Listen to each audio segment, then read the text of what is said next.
USC also in the market. Which one's a better job? Which one would you take? I live in Los Angeles. I like the weather out here. Yeah. You're asking the wrong guy. But there's no humidity here. I know there's humidity in Baton Rouge. Yes. The reason why I think if you're James Franklin, if you feel like you're open to leaving Penn State, there's no Nick Saban in Alabama in the Pac-12 South, right? I mean, and even if you get past that part of it, look what Kirby Smart has amassed talent-wise with all these 5 stars. He's in the same conference. He's not in the same division, but you're still going to have to go through that to win a conference title. You know what the state of the Pac-12 is right now. Yep. I mean, the Pac-12 South is mush at this point.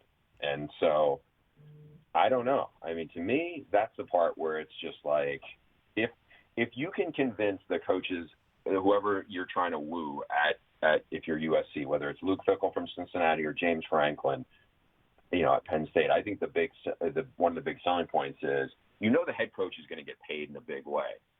Will they convince them that their support staff and their assistants will get paid where they don't feel like the cost of living is a dramatic difference from the college towns those coaches are in now, and how that plays out? I think that's the biggest selling point USC has to convince whoever they try to land. Bruce Feldman, college football insider from The Athletic and Fox Sports. A few minutes left with him here on the Rich Eisen Show. Washington State's now suddenly got an opening, huh? That thing has been a fiasco for a couple of months now in terms of the situation with Nick Rolovich. The relationship had just withered away to nothing with he and his bosses.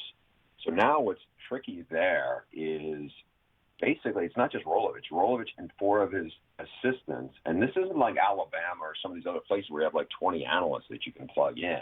They got to find other coaches who are, basically on the street who are available, who would jump in to finish the second half of the season. And be vaccinated, right? I mean, again, for those who may not know, Rolovich refused to get vaccinated and was given, an ultimatum to get the shot? And he refused, and they obliged him with the ability to go get be unvaccinated elsewhere, correct? That's what happened?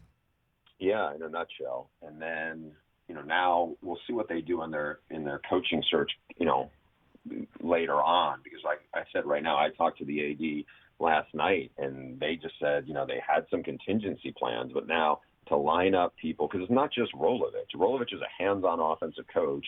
It's his offensive coordinator also was let go, and his offensive line coach. So, and he runs a run and shoot. It's not like you're going to find a bunch of coaches who are versed in that offense who are out there, so they're not, Mouse Davis is 89 years old. I don't know if Mouse Davis is a guy who they're going to call up and say, hey, you feel like you're up to finishing the college football season for us. I mean, it's a really awkward and unique dynamic that they have with those players who've been through a lot there. They've had a couple of players, in their careers there pass away tragically. They've been through coaching change. Remember, Mike Leach was there, and he's only been gone for a year and a half. So it's just a lot of